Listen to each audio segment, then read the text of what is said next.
the Feast of the Holy Trinity, also known as the Sunday when the curate or the deacon or the lay preacher preaches, because it's hard to give words to this divine mystery, this understanding of our three-in-one God. Come join the dance of Trinity before all worlds begun, the interweaving of the three, the Father, Spirit, Son.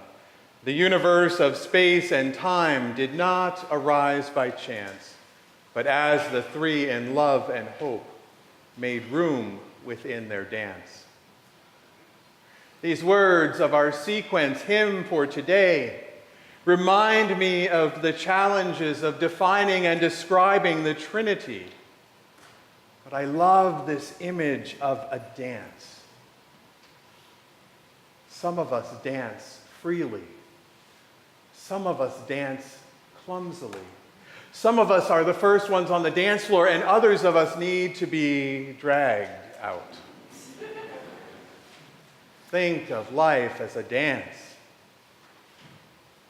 But this image of the Trinity reminds me of the awkwardness of a first dance. Whether you were in middle or junior high school, or whether it was high school or later, think about the awkwardness of that first dance, of being invited or inviting someone, or going alone or with your friends. And as the music played and stirred in you, getting up the courage to be out on that dance floor. Dance is an appropriate image for the Trinity. And it's appropriate for us to think about all of those first dances and all of the relational dances in our adulthood as well.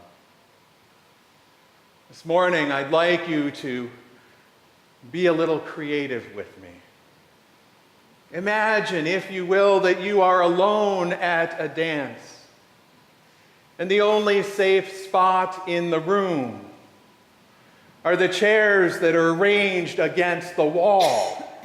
You know, the ones that are magnetic to you, so that you blend in and are not seen, or maybe you are seen by the person you want to be seen by.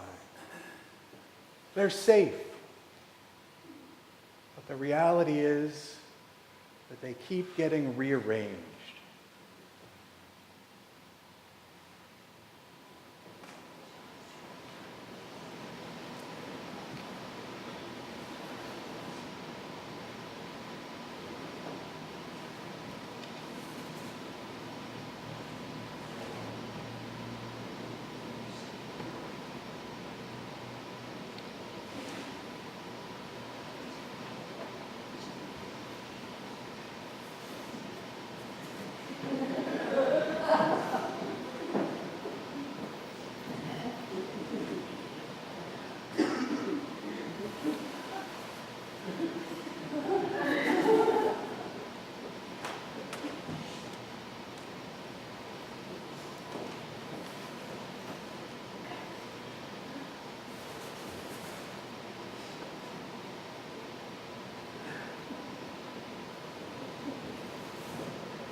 The chairs in our lives keep getting rearranged again and again.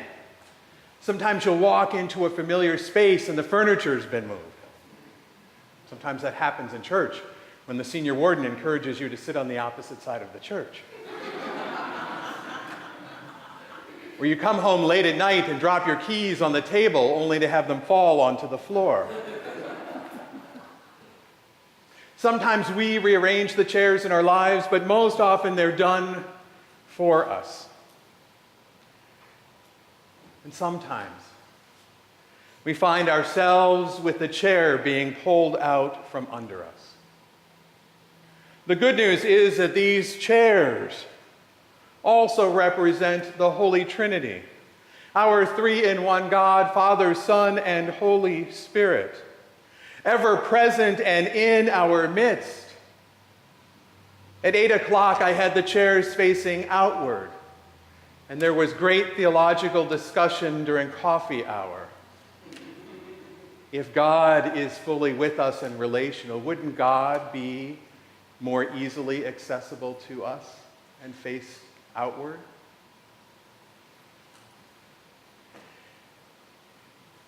These chairs represent the Holy Trinity because the Trinity is about relationship and indwelling. It's about the collaborating and self-communication of God. It's about God's creating, saving, and sustaining power that gives us life, that feeds and forgives us, and draws us into relationship with the divine and with one another. One another. One anothering is the relational work of God. God one another's us. God one another's God's self. And God does this in and through love, in and through the Father, the Son, and the Holy Spirit, and in and through you and through me. One anothering is more than fathering. One anothering is more than mothering. One anothering is more than teaching. Beloveds, the Trinity is not a concept to be dissected or defined. It's not a doctrine, that fancy church word for teaching. Not a doctrine to be understood. The Holy Trinity is a relationship to be received, to be experienced, and to be explored. The gift of relational, unconditional love that you feel in your life, perhaps as a pet owner, perhaps as a parent or as a marriage partner, doesn't even begin to explain the mysterious depths of the divine love for us. Love that gave you breath. Love that says that you matter, all of you from head to toe, no matter what. Love that comforts and surrounds and uplifts you. Love that promises to be life and to give life even when this earthly one ends. The Trinity of God's love, one another's us and all of creation. It pulls out the chairs on all of the sidelines of life and moves us out and into the dance, both following and leading, inviting and accepting the call to dance in one another, together one anothering others and being one anothered in the eternal dance of the Holy Trinity.